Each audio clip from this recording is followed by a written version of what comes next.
If you're watching this in a panic because the food noise has come back even though you're on Tirzepatide and now you're convinced the medication has stopped working, I want you to take a big, deep breath.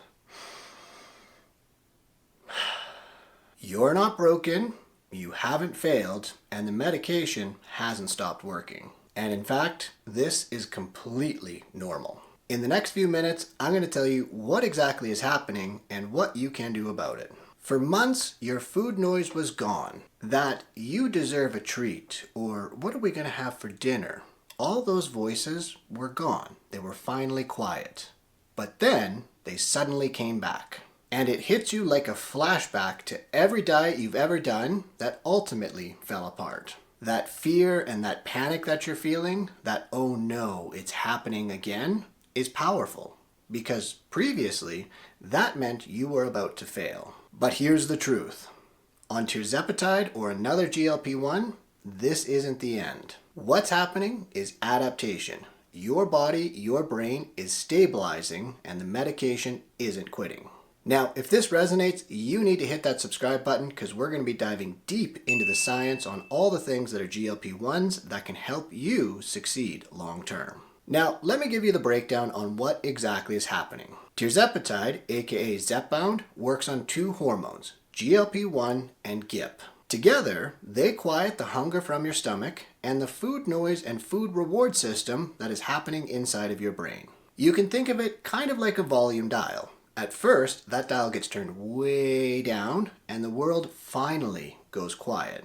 And yeah, that can feel absolutely amazing. Over time though, your brain adjusts. And it's not that the medication stopped working, it's simply that your brain and your body has found a new baseline. And when life gets loud again, due to stress, hormones, sleep disruption, you name it, there are so many things that can affect our appetite and that food noise, that quiet hum that was in the background, it starts to get a little bit louder, and so on.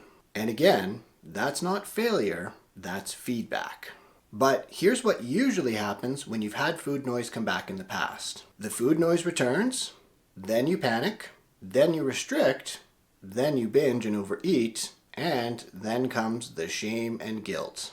Maybe you ate an entire sleeve of crackers at the kitchen counter at 10 p.m., or you only plan to have just one bite and suddenly the entire container is gone. Does that sound familiar? That spiral used to be the start of every single diet crash that you've had in the past. But this time, it's just a signal. It's a cue for you to respond differently. Instead of reacting and panicking, we're going to pause, name it, and reframe it. So let's give it a try. I want you to pause, take a breath, then ask yourself, is this stomach hunger or is this stress hunger? And I want you to name it and label it to what exactly is happening. Am I tired? Lonely? Bored? Maybe I'm anxious. And once we've named and labeled what exactly is going on, we're going to reframe it and meet the actual need. So if you're exhausted, you don't need cookies, you need rest.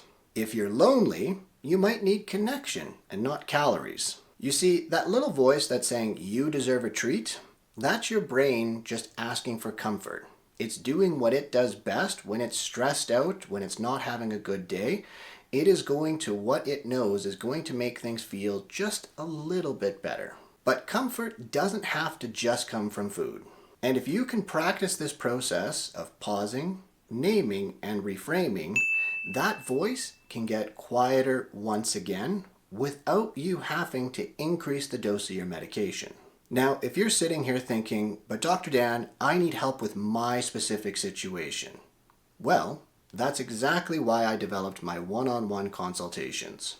You can book a consultation with me, and in 30 minutes, we'll map out your optimal strategy. We'll talk about your nutrition and how you can ensure that you're getting enough calories and protein to protect muscle and manage that food noise. And we'll start working on your specific triggers and your specific food noise behaviors and such in order to help you be successful long term. And this could save you months of trial and error and maybe even save you thousands of dollars long term. To book a consult, go to consult.drdanshub.com or check out the links in the description down below and get signed up and book with me today. But before you go, we have a couple more things that we need to check on. If you're noticing that your food noise is increasing, we need to go first back to the basics and check to make sure that they are in place. The first is going to be your sleep.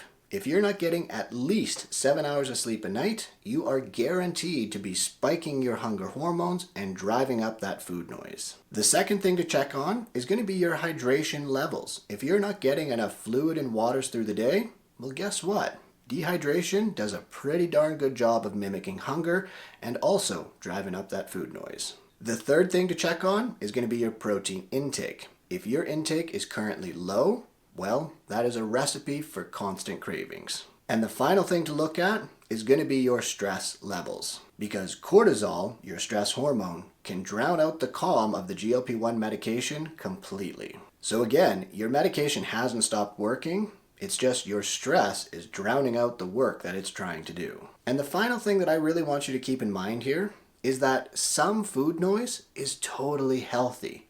Food noise is what gets us to go out and find food, which 30,000 years ago was very important to keep us motivated and to keep us alive. So some food noise in the background, totally normal, totally okay. Total silence isn't the goal.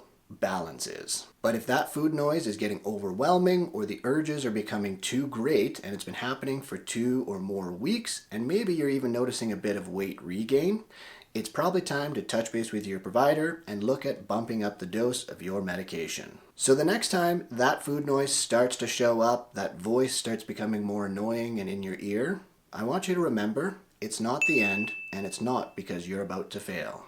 It's just your body adapting. And your real weight loss transformation is going to begin when you learn how to manage that head and stress hunger and not just the hunger that's coming from your stomach. And again, if you want more help in doing that, book a one-on-one consult with myself at consult.drdanshub.com or sign up for Dr. Dan's Empowerment Hub. It is your go-to resource for science-backed information as well as a community that simply gets it. You can check it out at drdanshub.com. All the links and everything that you need are down below in the description as well. All right, that is it, and that is all, you beautiful people. As I always sign off, please remember, it is going to be those small tweaks that lead to the massive peaks.